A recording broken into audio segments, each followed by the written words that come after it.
나눌 하나님 말씀 함께 찾아보겠습니다. 이사야 37장 14절부터 20절까지 말씀입니다. 이사야 37장 14절부터 20절까지 말씀, 우리 함께 한 목소리로 하나님 말씀을 받도록 하겠습니다. 이사야 37장 14절부터 20절까지 말씀 함께 읽겠습니다. 히스기야가 그 사자들의 손에서 글을 받아보고 여호와의 전에 올라가서 그 글을 여호와 앞에 펴놓고 여호와께 기도하여 이르되, 그룹 사이에 계신 이스라엘 하나님 만군의 여호와여, 주는 천하 만국의 유일하신 하나님이시라. 주께서 천지를 만드셨나이다. 여호와여, 귀를 기울여 들으시옵소서. 여호와여, 눈을 뜨고 보시옵소서.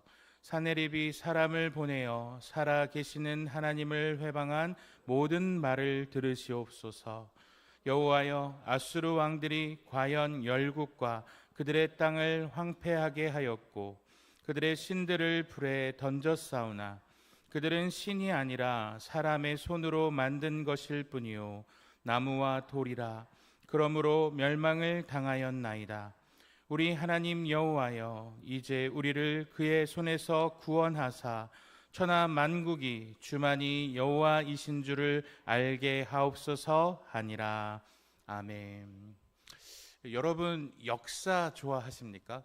저는 이 사람마다 좋아하는 장르가 있다고 한다면 저는 참 역사를 좋아합니다.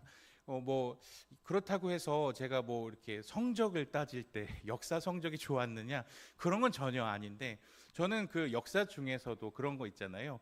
그 야사, 비화 이런 거 있잖아요. 역사에서 좀 잘 안 나타난 역사, 그런 것들이 너무 재밌더라고요. 그래서 이 성경을 읽을 때도 왕들의 이야기가 굉장히 관심이 많이 가고 역사서가 굉장히 저한테는 관심이 많이 가는 것 같아요. 우리나라 역사상 최고의 성군이라고 불리는 왕이 누군지 여러분은 누구라고 생각하십니까? 세종대왕이라고 생각하시죠? 예. 이 세종대왕에게는 그 사람이 최고의 왕이라고 불리게 된 여러 가지 이유가 있었겠지만, 아마도 많은 사람들이 그의 아버지 태종이 없었다면 세종이 없었을 것이다, 이렇게 말하는 학자들이 꽤 많았습니다. 왜 그런 말을 하느냐? 이 태종이 아들 앞에서 아들이 등극하기 전에 모든 장애물들을 제거해 주었다. 신하들을 누릴 수 있는 강력한 왕권도 물려줬고, 대외적으로는 주변국들을 평정해서 외환에 대한 걱정을 말끔하게 제거해 주었다. 그리고 외척 세력에 대한 문제도 사전에 미리 다 차단해 주었다. 때문에 세종이 왕권을 휘두를 수 있게끔, 모든 것을 할 수 있게끔 미리 준비되어 있는 상황에서 아무런 걸림돌이 없이 조선 초반에 눈부신 발전을 이룩해낼 수 있었으므로 세종이 있기 위해서는 태종이 있었었다라는 것이 역사학자들의 의견이라고 할 수 있어요. 그래서 한 명의 이 눈부신 업적을 이뤘던 왕 전에는 누군가의 헌신, 누군가의 도움, 누군가의 도움으로 예비된 것이 있었어야 최고의 왕들이 존재할 수 있었다는 것이죠. 오늘 우리가 함께 읽어본 본문의 주인공이라고 할 수 있는 이 히스기야는 그런 관점에서 본다면 최악의 상황에서 등극한 왕이라 할 수 있어요. 왜냐하면 그의 아버지 아하스라는 왕은 정말 하나님 보시기에 형편없는 왕이라고 할 수 있었습니다. 무엇보다도 하나님의 말씀을 무시했던 왕이었고, 하나님을 의지하기보다는 외세의 힘을 의지했던 왕이었습니다. 그리고 심지어 이방신을 섬겼을 때 이방신의 풍습에 따라서 아들을 산채로 불살라서 드리는 인신제사의 제사까지 드렸고, 성전에서 우상을 만들어 세웠고, 성전의 문을 닫아 걸었으며 각 성읍마다 우상을 숭배하는 산당을 세웠고, 푸른 나무 아래에서 분향을 했습니다. 성경을 보면 곳곳에 푸른 나무 아래에서 분향했다 이런 표현이 주로 등장하는데, 이 푸른 나무 아래에서 분향했다라는 것은 주로 이 우상을 섬기는 행위를 했다는 것을 의미합니다. 이 푸른 나무는 나무는 대부분 다 푸르죠. 근데 이 특정한 나무를 의미하는데 이곳에서 주로 이방 사제들과 음란한 행위를 했다는 이런 우상 숭배를 뜻해요. 오늘 성경에서 등장하는 이 아세라라는 여신이 나오는데 이 여신의 사제들과 성행위를 하게 되고 또 남신을 섬기는 남사제들과 여자들이 성행위를 하게 됩니다. 이러한 행위를 하면서 우상을 숭배하는 거예요. 육신의 쾌락을 즐기면서 이 나쁘끄럽게 하나님을 섬기는 곳으로부터 떠나서 하나님을 섬겨야 되는 그 자리에서 우상을 숭배했다는 것입니다. 누가요? 가장 모범적으로 하나님을 섬기고 하나님의 대리자로서 백성을 이끌어야 할 왕이 하나님을 섬기지 않았다라는 겁니다.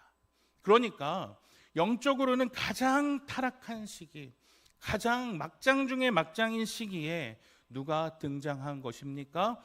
히스기야라는 왕이 등장했다는 거예요. 그러니까 히스기야는 조상이 참 좋은 것을 물려주고 그것을 바탕으로 내가 뭔가를 해봐야지 이런 상황에서 등장한 게 전혀 아니라 최악의 상황에서 등장했다라는 거예요. 그래서 역대하 28장 25절과 27절에서는 그의 아버지 아하스 왕의 통치 시기를 이렇게 평가하는데 우리 25절과 27절 말씀을 함께 읽어보겠습니다. 시작. 유다 각 성읍에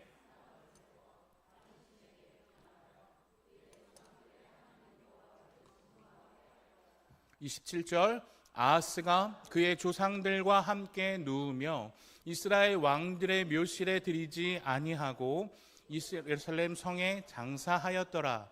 그의 아들 히스기야가 대신하여 왕이 되니라. 자, 여기서 우리가 눈여겨볼 것은 아까 제가 얘기했던 거 산당을 세웠고 다른 신에게 분향했다 하던 표현도 중요하지만 하나님 여호와를 진노하게 만들었다는 거예요. 하나님을 분노하게 만들었다는 거예요. 27절에 보면 그래서 그가 죽었을 때 이스라엘 왕들의 묘실에 들이지 아니했다라고 합니다.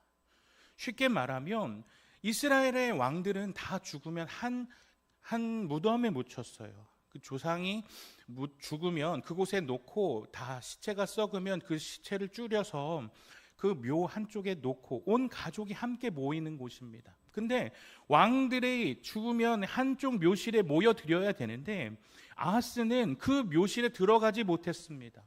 이 말은 하나님 볼 때 아하스는 왕이었을까요? 왕이 아니었을까요? 하나님 볼 때 얘는 왕이 아니었다는 거예요. 그래서 그곳에 들어가지 못할 정도로 아주 형편없을 정도로 하나님을 진노하게 하고 한마디로 왕이 아니었던 자, 그가 바로 아하스라는 거예요. 보통 자녀는 부모를 보고 자라나기 마련인데 정말 형편없는 아버지 밑에 자라난 히스기야는 그와 반대로 너무너무 잘 자랐어요. 성경에서 우리가 자세하게 오늘 이 이야기를 하지는 않겠지만 부모하고 자녀가 공동 통치하는 시기가 대부분입니다. 그래서 아버지가 자녀들과 함께 통치를 해요. 그렇기 때문에 연대가 굉장히 얽혀 있어서 몇 년부터 몇 년까지 이게 정확하게 떨어지지는 않습니다. 그런데 오늘 이 아하스는 히스기야와 함께 공동 통치를 하다가 무슨 이유인지는 모르지만 이 히스기야가 드디어 이제 자기만의 정권을 펼치게 되는 시기가 오게 되는 거예요. 이제 아버지가 그렇게 우상 숭배를 하다가 죽고 자기가 드디어 소신껏 국정을 펼칠 수 있는 시기가 25살 청년 히스기야에게 오게 되었어요. 영적으로 처참하게 무너져 있습니다. 그가 가장 먼저 이 나라에 행했던 정책은 무엇이었을까요? 열왕기하 18장 1절부터 6절까지의 말씀입니다. 제가 읽어볼 테니까 여러분 눈으로 따라오십시오. 이스라엘의 왕 엘라의 아들 호세아 제3년에 유다 왕 아하스의 아들 히스기야가 왕이 되니 그가 왕이 될 때 나이가 25세라. 예루살렘에서 29년간 다스리니라. 그의 어머니의 이름은 아비요 스가리야의 딸이더라. 히스기야 그의 조상 다윗의 모든 행위와 같이 여호와께서 보시기에 정직하게 행하여 그가 여러 산당들을 제거하며 주상들을 깨뜨리며 아세라 목상을 찍으며 모세가 만들었던 놋뱀을 이스라엘 자손이 이때까지 향하여 분향함으로 그것을 부수고 느후스단이라 일컬었더라. 히스기야가 이스라엘의 하나님 여호와를 의지하였는데 그의 전후 유다 여러 왕 중에 그러한 자가 없었으니 곧 그가 여호와께 연합하여 그에게서 떠나지 아니하고 여호와께서 모세에게 명하신 명령을 지켰더라. 아하스 걸 보니까 마음이 답답했는데 속이 뻥 뚫리잖아요. 아버지가 행한 온갖 그 쓰레기 같은 것들을 다 청소하는데 그가 행했던 정책을 한마디로 말하면 종교개혁을 일으키는 거예요. 자, 첫 번째로 행했던 건 산당을 제거했어요. 이 산당의 그림 한번 보여주시겠어요? 산당 뭐냐? 쉽게 말하면 산 위에 있는 당이다 이렇게 생각하시면 돼요. 높은 곳에 있습니다. 자, 아까 제가 푸른 나무 위에서 뭘 했다고요? 음란한 행위했다 그랬잖아요. 근데 보통 이 산당은 원래는 뭐였냐면 이 블레셋의 우상들을 섬기는 곳이 산당이었어요. 그러니까 원래 하나님 예배하려고 만들어 놓은 데가 아니었는데 이 예전에는 성전이 지어지지 않았잖아요. 언제 성전 지어졌죠? 우리 제자반들 많이 모여 계시니까 제가 자신감 있게 여쭤봅니다. 네, 부담감은 느끼지만 네, 눈빛으로 저에게 막 이렇게 그것도 모르냐고. 네, 솔로몬 때 이 성전이 지어졌잖아요. 그럼 솔로몬 전까지 어디서 예배드렸을까요? 바로 이 산당에서 예배드린 거예요. 그러니까 그 전까지는 임시적으로 모일 수 있는 곳이 없었으니까 이 곳곳에 흩어져 있는 산당에서 하나님께 제사를 지냈던 겁니다. 근데 원래는 여기가 블레셋을 제사 지내던 곳이었잖아요. 그러니까 여기에 그 잔재들이 남아 있었어요.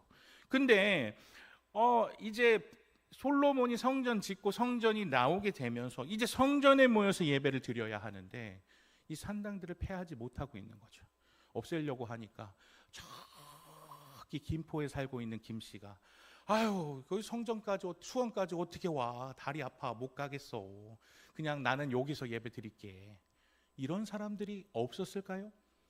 12지파제가 모두 한 곳에 모여서 예배를 드린다.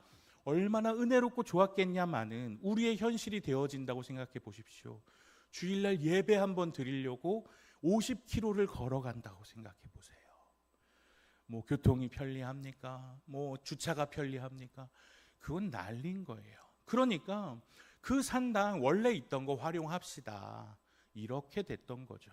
그래서 이 산당의 문제가 그곳에 우상을 섬기는 곳으로 뿌리 내리고 있었던 우상이 없어지지 않고 그곳이 계속적으로 역사에 문제가 생겨요. 근데 이 히스기야의 최고의 업적은 뭐였냐면 이 산당을 최초로 없애버렸던 왕이 바로 히스기야 왕이라는 거예요. 그 전까지도 문제가 됐었어요. 우상 섬겼어요. 근데 이걸 없앨 수 없었거든요. 근데 그 개혁을 히스기야가 해내요. 대단한 업적입니다. 두 번째 업적은 뭐였냐면 주상을 깨뜨렸고 아세라 목상을 찍어버립니다. 주상은 뭐냐면요, 왼쪽에 있는 게 주상이에요. 자, 뭐 같아 보입니까? 재질이, 메테리얼. 자, 첫 번째 힌트 돌, 두 번째 구리. 첫 번째 돌 맞습니다.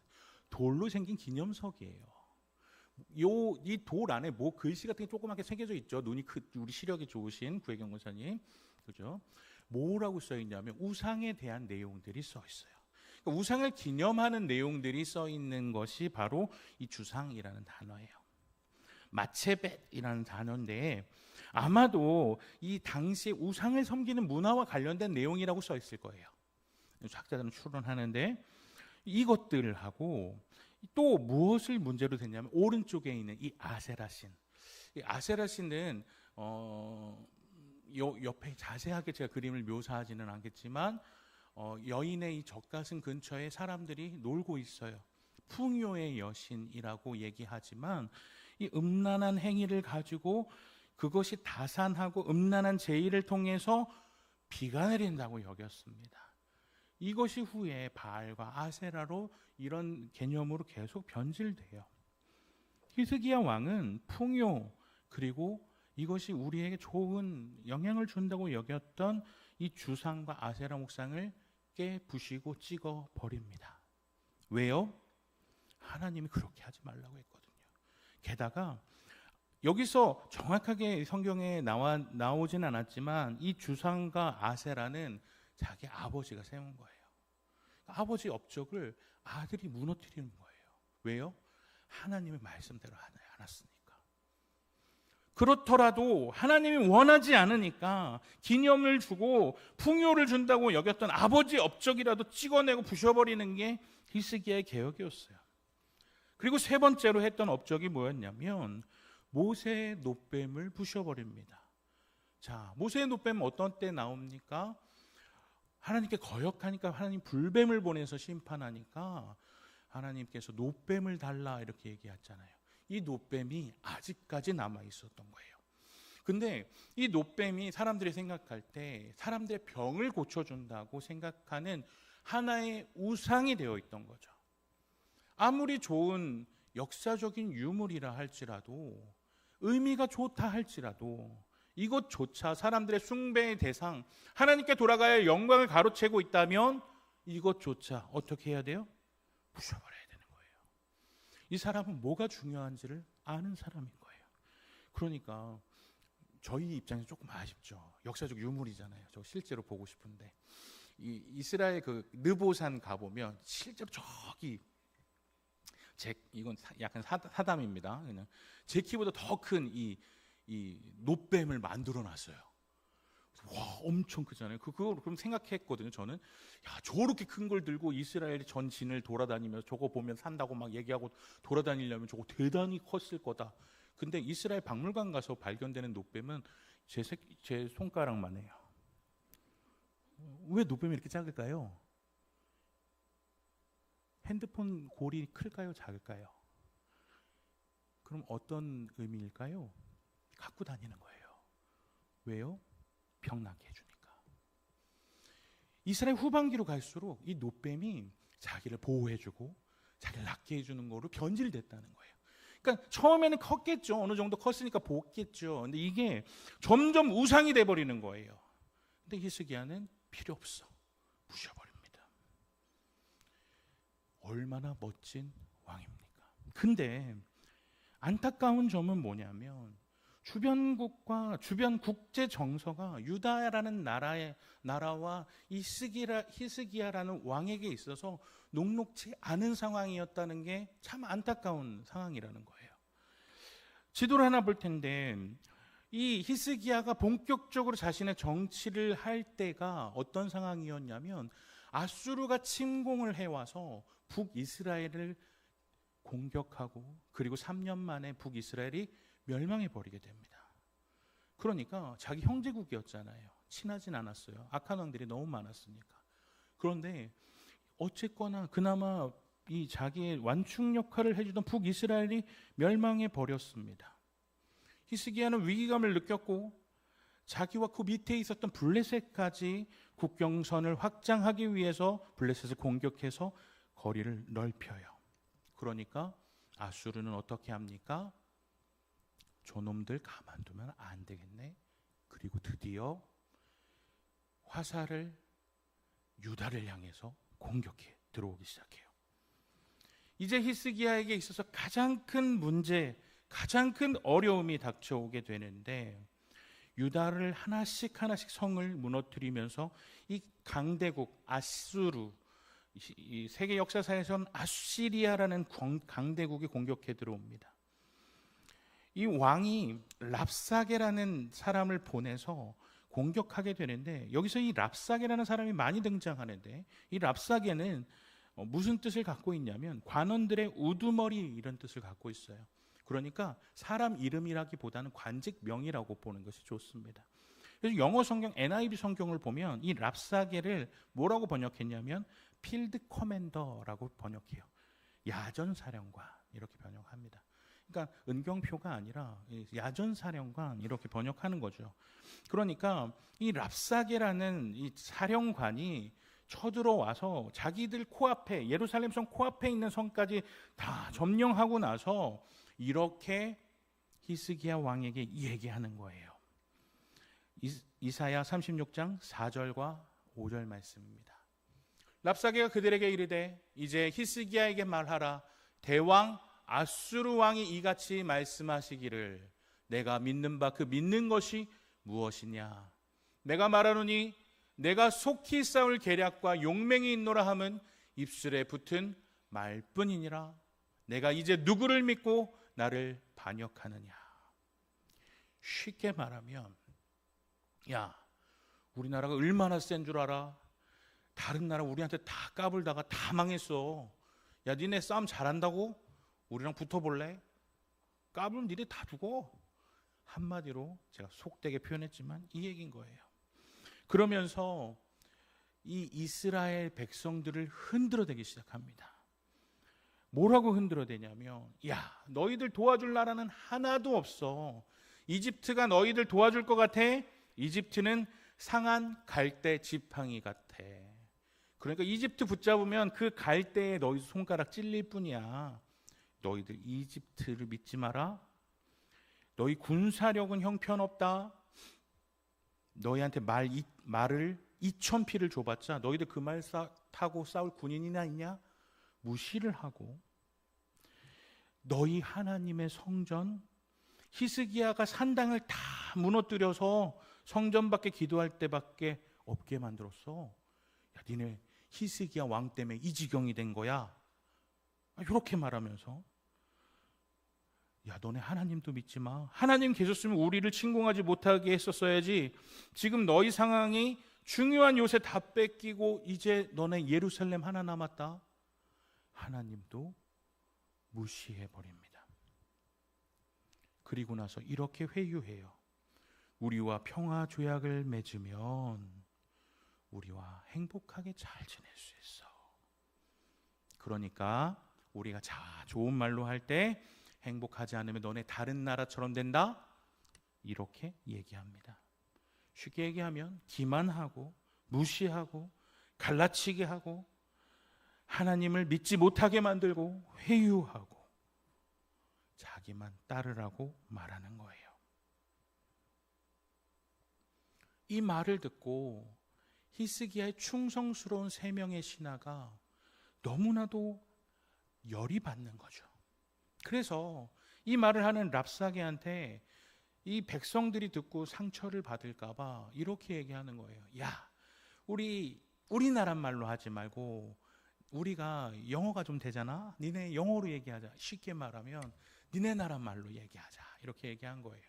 자꾸 이스라엘 말로 하니까 말로 이 백성들을 혼란하게 하지 말고 우리 영어로 얘기하자. 이렇게 얘기하는데, 아니야, 난 너네를 혼란시키려고 이스라엘 말로 하는 거야. 이렇게 얘기하면서 그들의 말을 들어주지 않아요. 이들이 협상의 결과를 말하려고 히스기야 왕에게 돌아왔습니다. 그들은 울분을 참지 못해서 옷을 찢으면서 왕에게 말합니다. 히스기야 왕도 신하들과 똑같은 반응을 보여요. 울분을 참지 못하고 자기 옷을 찢고 베옷을 두르면서 성전 앞에 들어가서 하나님 앞에 참담한 마음을 고합니다. 그리고 이 위기의 상황 가운데 하나님의 사람 이사야 선지자에게 사람을 보내서 알리고 우리를 위해서 기도해 주십시오. 이렇게 요청합니다. 그때 이 히스기야 왕이 자신의 처지를 한탄하면서 우리를 위해 기도해 주십시오 라고 했을 때 했던 그 말이 바로 이 말입니다. 세번역 성경으로 읽어드립니다. 그들은 이사야 37장 3절 말씀인데, 그들은 이사야에게 가서 히스기야 왕의 말씀이라고 하면서 이렇게 말하였다. 오늘은 환난과 징계와 굴욕의 날입니다. 아이를 낳으려 하나 낳을 힘이 없는 산모와도 같습니다. 이 말은 아기가 마치 거꾸로 있는 것 같이 산모는 산통을 겪다가 기운이 빠져서 심지어 죽게 돼도 아이를 낳을 수가 없는 상황이라는 거예요. 산통이 시작됐어요. 기운이 빠졌어요. 근데 심지어 죽게 돼도 아이를 낳을 수가 없다는 거예요. 이 경우 아이가 태어나거나 산모와 아이가 모두 죽거나 둘 중 하나인데, 히스기야는 자기가 그런 처지에 처해 있다고 말하면서 하나님께 기도해 달라고 요청합니다. 예루살렘은 반드시 구원받아야 되는데 자신은 아무 힘도 없고 자기네 백성들도 자기를 구원할 수 있는 힘이 없다면서 하나님 앞에 기도해 달라고 이사야에게 요청하는 거예요. 자신의 이렇게 무력함에 대해서 인정하는 것은 결코 쉽지 않습니다. 나는 아무것도 할 수 없어요. 나의 힘으로는 정말 아무것도 할 수 없습니다.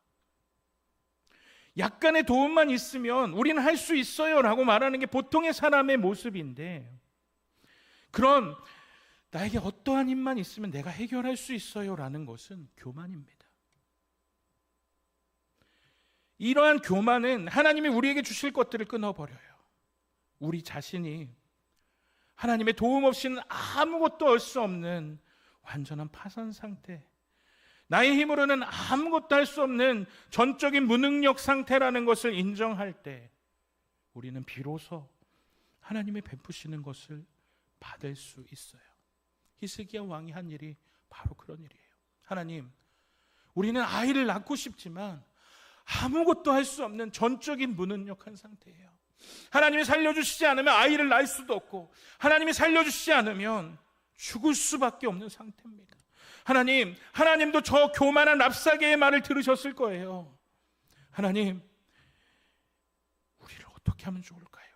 그렇게 히스기야는 이사야의 기도 요청을 하는 것도 물론 하지만 이 협박 편지를 들고 하나님 앞에 직접 기도하며 나아갑니다. 그리고 이렇게 기도하기 시작해요.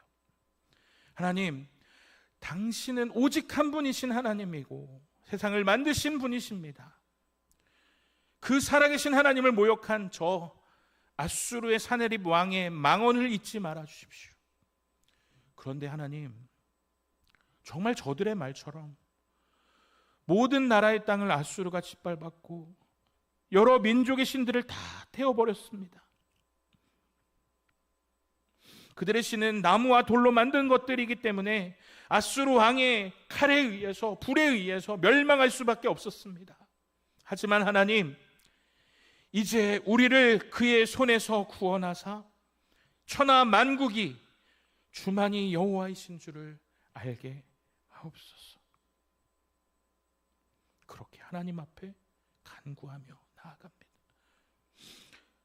나의 힘으로는 아무것도 할 수 없어서 하나님을 조롱하는 그 자의 편지만 들고 하나님 앞에 눈물로 나아가는 그 간절한 간구는 어떻게 되었을까요?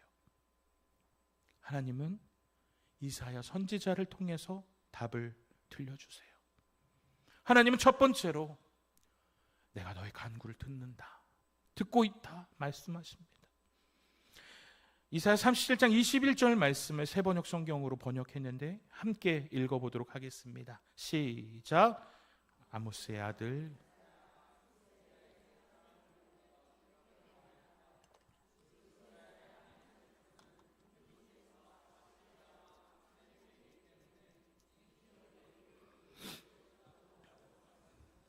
여기서 들으셨다라는 것은 그래 내가 듣고 있어 이게 아니에요.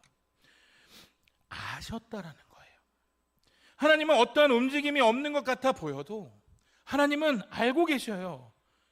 우리는 보이는 것만 바라볼 뿐이라 하나님 우리를 버리고 계시고 일하지 않는 것 같아 보일 수 있겠죠. 하지만 하나님은 보이지 않는 곳에서 듣고 계시고 알고 계시고 일하고 계시는 분이라는 거예요.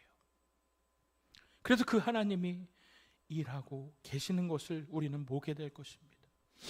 그 하나님은 들으실 뿐만 아니라 어떻게 하시는 분입니까? 하나님 앞에 교만한 사내립이 수치를 당하게 될 것이라고 말씀하십니다.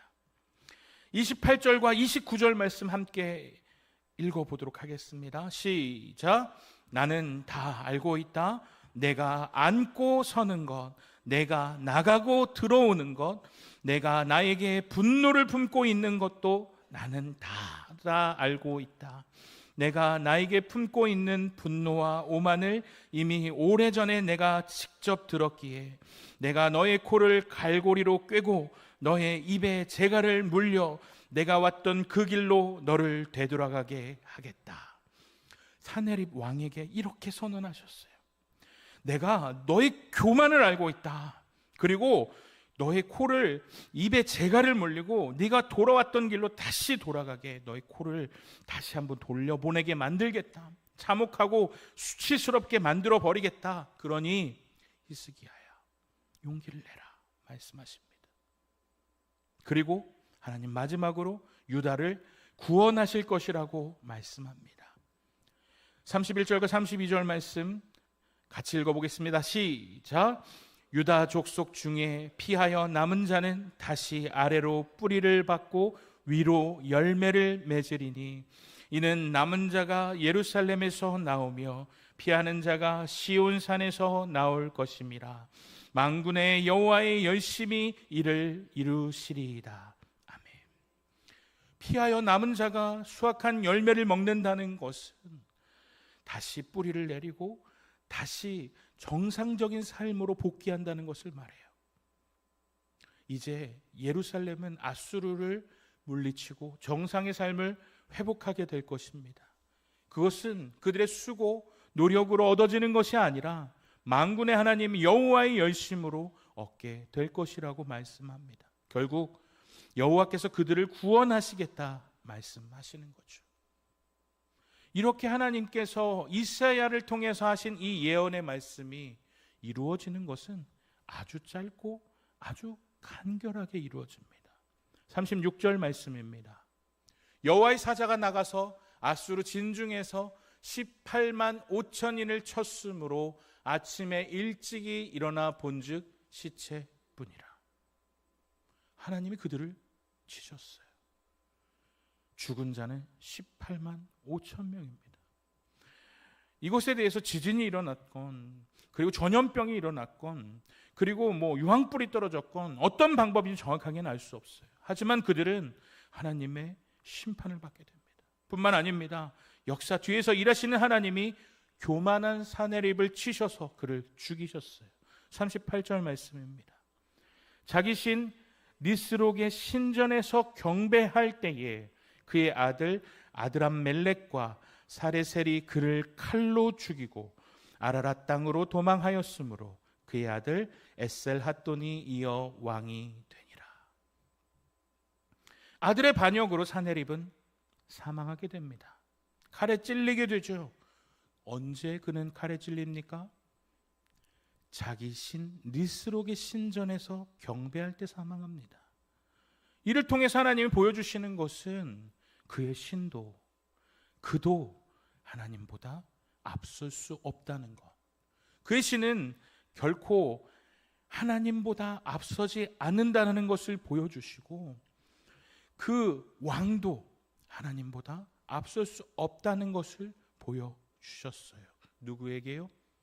히스기야에게, 이사야에게, 랍사게의 그 비웃는 말을 들었던 모든 유다 백성에게 하나님만이 참 하나님이구나, 하나님만이 살아계시구나, 아수르의 모든 신보다 뛰어나신 하나님이라는 것을 하나님은 보여주셨습니다. 말씀을 마무리하겠습니다. 히스기야 왕이 하나님의 도움을 구하며 성전 앞으로 나아갔을 때 이 히스기야의 손에는 적 아수르 왕의 조롱하는 편지만 들려 있었어요. 그는 그 편지를 들고서 하나님 이것 좀 보십시오. 하나님을 알지 못하는 자들이 하나님을 무시하고 하나님 조롱하고 있습니다. 나의 간구를 들으시고 알고 계시는 하나님, 우리를 회복하실 하나님, 나의 기도를 들어주십시오. 그리고 그 히스기야의 간구에 하나님은 응답하셨어요. 때로는 우리도 하나님 앞에 이 편지만 들고 나아가는 것이 아니라 다른 뭔가를 들고 나아가고 싶어집니다. 아수르와 싸워 이길 칼이라도 찾고 싶고 우리나라를 도와줄 강력한 우군, 세상에서는 강력한 지팡이라고 불리지만 상한 갈대 지팡이라고 불리는 이집트라도 의지하고 싶어집니다. 왜일까요? 하나님은 일하지 않는 것 같아 보이시고 모든 상황은 유다에 불리하게 돌아가고 있으니까요. 하나님도 나의 기도를 안 들으시는 것과 같고 고립무원의 외로운 상황 가운데 던져져 있는 상황, 바로 히스기야가 처한 상황과 같지 않습니까? 히스기야는 충분히 원망할 수 있었어요. 하나님, 내가 하나님 기뻐하시는 대로 종교개혁했고요, 하나님께서 원하시는 대로 아버지가 이루는 업적까지 다 무너뜨리면서 그렇게 하나님을 위해 헌신했는데 왜 나에게 이런 상황이 옵니까? 환난과 징벌과 모욕의 때와 같이 절망적인 시대를 보내고 있는데 하나님 도대체 뭐라고 계세요?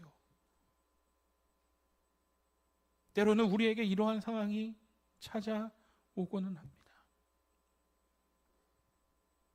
어떤 성도님은 코로나 때보다 더 힘든 때를 보내고 있다, 이렇게 말씀하시는 성도님도 계시고, 해결되지 않는 오랜 병마와의 싸움으로 인해서 고통스러워하다 못해 정말 하나님이 왜 나에게, 하나님은 내가 하나님 앞에 뭘 잘못했길래 이런 어려움을 주실까요? 직장에서 억울한 누명을 쓰고 관계의 어려움 가운데서 이 고통의 때 하나님은 어디에 계십니까? 왜 하나님 말씀대로 살아가는 나를 이렇게 힘들게 하십니까? 이렇게 원망하는 성도님도 계십니다. 마치 사방으로 우겨쌈을 당하는 것 같이 어떠한 희망도 보이지 않는 것 같은 그런 상황에 처해져 있는 것 같은 우리의 모습이 있다는 것이죠. 우리가 사방으로 우겨쌈을 당하여도 쌓이지 아니하며 답답한 일을 당하여도 낙심하지 아니하며 박해를 받아도 버림받지 아니하며 거꾸러뜨림을 당하여도 망하지 아니하고 우리가 항상 예수의 죽음을 몸에 짊어짐은 예수의 생명이 또한 우리 몸에 나타나게 하려 함이라. 우리는 이 성경 구절 가운데 앞부분에 공감을 많이 합니다. 우겨쌈을 당해도 쌓이지 않고 답답한 일을 당해도 낙심치 않고 박해를 받아도 버려지지 않게 하시고 거꾸로뜨림을 당해도 망하지 않게 하실 하나님을 믿습니다. 그런데 정작 오늘의 본문의 강조점은 뒤에 있습니다. 왜 그렇게 하실까? 우리 안에 어려움이 다가와도 기꺼이 감수하며 받을 수 있는 이유는 예수님께서 걸어가신 그 십자가의 길을 걸어갈 수 있는 이유는 예수의 생명이 또한 우리의 몸에 나타나게 하려 함이라.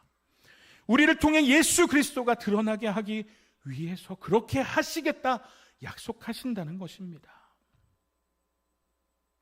우리에게 생명을 주시고 구원해 주시는 그 하나님의 열심이 비록 눈에 보이지는 않지만 우리 안에서 우리 앞에 일하시고 우리와 함께 하신다는 사실을 잊지 마시기 바랍니다. 우리를 구원하셔서 오직 주님만이 참 하나님이심을 모든 이방의 숭배자들 앞에서 세상 가운데서 우리 하나님은 알게 하실 것입니다. 그분은 우리의 간구를 들으십니다. 하나님 앞에 교만한 자가 수치를 당하게 만드실 것이고 그분의 사자를 보내셔서 자기 백성을 구원하실 분이십니다. 여러분, 사방으로 우겨쌈을 당하고 답답한 일을 당하고 낙심하고 박해를 받으시고 거꾸로팀을 당하고 계십니까? 그럼에도 우리는 그렇게 되지 않을 수 있는 이유는 우리 안에는 예수의 생명이 있습니다.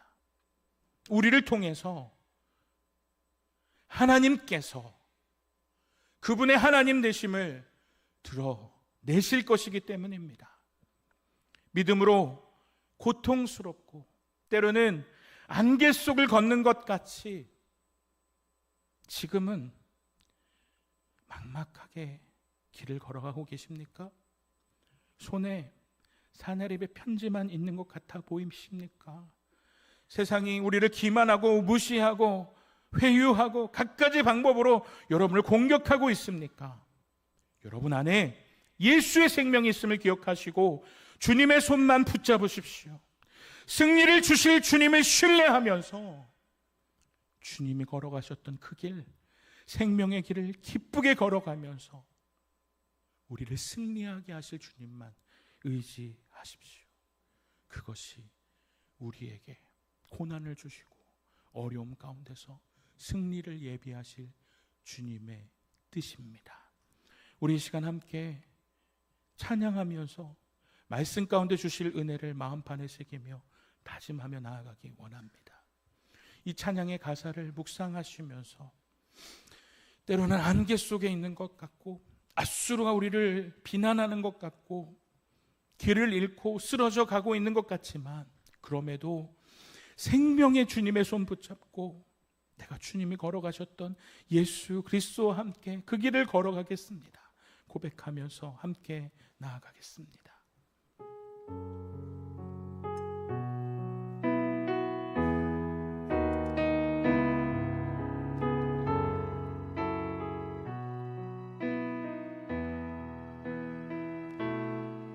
안개 속에서 주님을 보내 아무도 없을 것 같던 그곳에서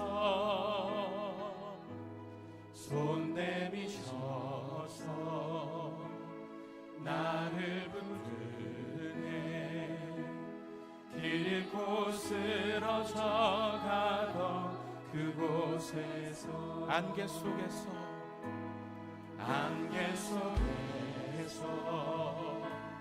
주님을 보내 아무도 없을 것 같던 그곳에서 손 내미셔서 나를 붙드네 길 잃고 쓰러져 가던 그곳에서 주 말씀하십니다. 주 말씀하시네 내 손 잡으라고 내가 곧 길이요 진리 생명이니 나 그 길을 보내 주 예비하신 곳 다른 길로 돌아서지 않으리 예수의 길 그 좁은 길 나는 건네 주 손 잡고 그 무엇도 두렵지 않네 주님 주신 약속 내게 있으니 세상의 길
예수의 길 예수의 길 그 좁은 길 나는 걷네 주 손잡고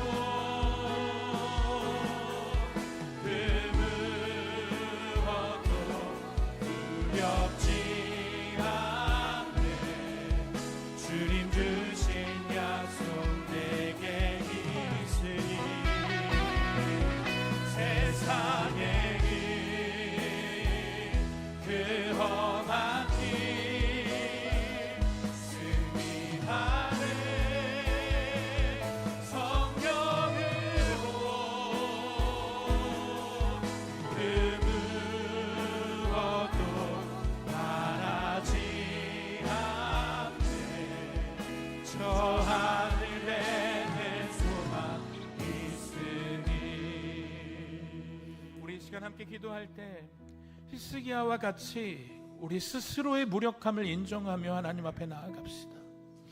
하나님의 도우심을 얻기 위해서 우리 가장 먼저 필요한 것은 꼭 필요한 것은 내가 전적으로 무능력하다라는 것입니다.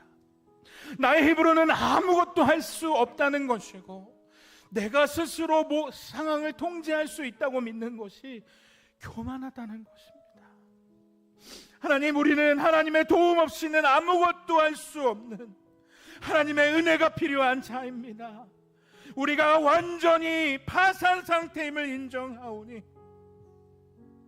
하나님의 은혜를 베풀어 주시고 우리의 삶의 문제를 해결해 주시기 원합니다. 가정의 문제, 직장의 문제, 재정의 문제, 관계의 문제, 앞의 일의 문제, 결혼의 문제, 자녀의 미래의 문제, 우리의 손으로 둘 수 있는 것은 아무것도 없습니다. 히스기야와 같이 하나님 앞에 나아갑니다. 유일하신 하나님, 오직 그분만을 붙들기 원하니 주님만을 붙드는 그의 백성의 간구에 응답하실 하나님, 이 시간 주님만 의지하고 나아갈 때 우리의 기도에 응답하여 주십시오. 우리의 삶의 문제를 주님 앞에 내어놓고 나아갈 때 우리 주여 3번 간절히 부르짖고 주님 앞에 우리의 도움을 요청하며 우리의 간절한 구름을 주님 앞에 의지하며 나아가도록 하겠습니다. 주여, 주여, 주여.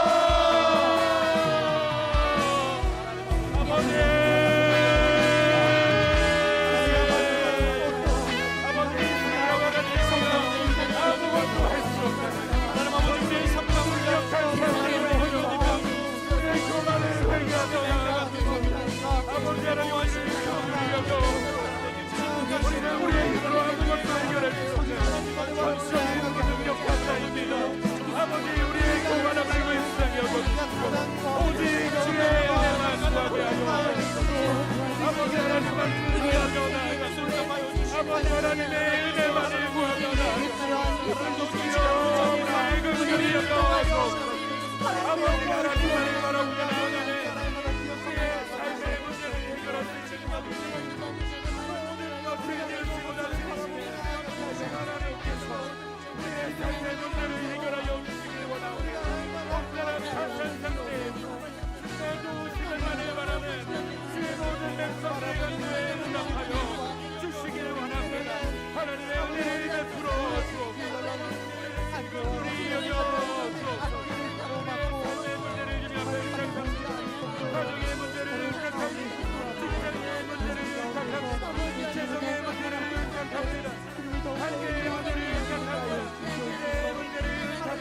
기도하겠습니다.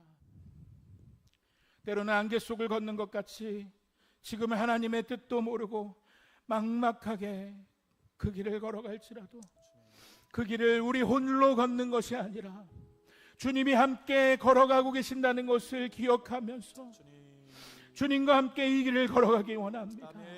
누구든지 나를 따라오려거든 자기 십자가를 지고 나를 따라올 것이라 말씀하여 주셨습니다. 하나님, 세상에서 우리를 비웃더라도 세상에서 우리를 조롱할지라도 주님이 걸어가셨던 그 길 주님의 손잡고 그분과 함께 길을 걸어가게 하여 주옵소서. 성령 하나님, 우리의 손 붙들어 주옵시고 우리를 통해 예수 그리스도가 드러나게 하시고 세상의 길, 세상의 방법에 눈 놀리지 아니하고 주님이 걸어가셨던 그 길을 기쁨으로 걸어가는 예수 그리스도의 제자 되게 하여 주옵소서. 어떠한 상황과 환경 속에서도 주님께서 걸어가셨던 그 길을 믿음으로 걸어가는 제자의 삶이 되게 하여 달라고 우리를 인도하여 주시도록 이 시간 주여 은혜를 주옵소서. 두 번 간절하게 부르짖고 주님, 우리의 삶을 인도하시고 우리의 삶을 책임져 주옵소서. 함께 간절한 마음으로 간구하며 나아가도록 하겠습니다. 주여 은혜를 주옵소서. 주여 은혜를 주옵소서. 우리 홀로 이 길을 걷는 것이 아니라 주님께서 우리의 손잡고 걸어가시는 것을 기억하며 주님과 함께 이 길을 기쁨으로 걸어갈 수 있기를 원합니다. 주님이 걸어가셨던 그 길을 우리도 우리의 십자가를 지고 걸어가기를 원합니다. 우리를 통해 예수 그리스도가 드러나게 하시고 세상의 길, 세상의 방법에 눈 돌리지 않게 하시고 주님이 걸어가셨던 그 길을 기쁨으로 걸어갈 수 있는 예수 그리스도의 제자 되게 하여 주옵소서. 어떠한 상황과 병 속에서도 주님과 함께 걸어가는, 주님과 함께 걸어가기는 하지만은 예수 그리스도의 제자를 낼 수 있도록 주여 우리와 함께 하시고 능력을 더하여 주시고 주님을 의지하며 나아갈 수 있도록 주여 은혜를 더하여 주옵소서. 아버지 하나님만을 따라 나아갈 수 있도록 아버지 하나님 우리를 불쌍히 여겨주시고 어떠한 상황과 주님을 의지하며 나아갈 수 있도록 주여 은혜를 아버지 하나님을 의지하며 나아갈 수 있도록 예수의 길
주신 약속 내게 있으니 세상의 길 그 험한 길 승리하네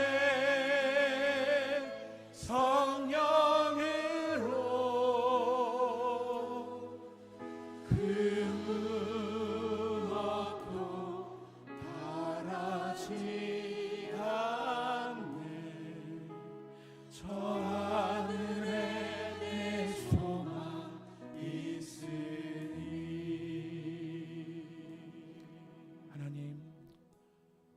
우리가 주님의 말씀대로 우리의 교만을 버리고 나아갑니다. 스스로 상황을 통제할 수 있다고 믿는 숨은 교만을 버리게 하시고 철저히 주님만 의지하고 나아가게 하실 때, 예수 그리스도만을 바라보며 나아가게 하실 때 주님이 우리의 삶의 문제를 해결해 주실 줄 믿습니다.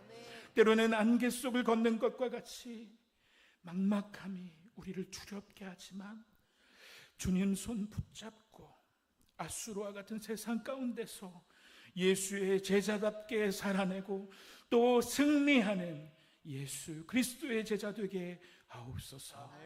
우리 가운데 일하시고 우리를 인도하실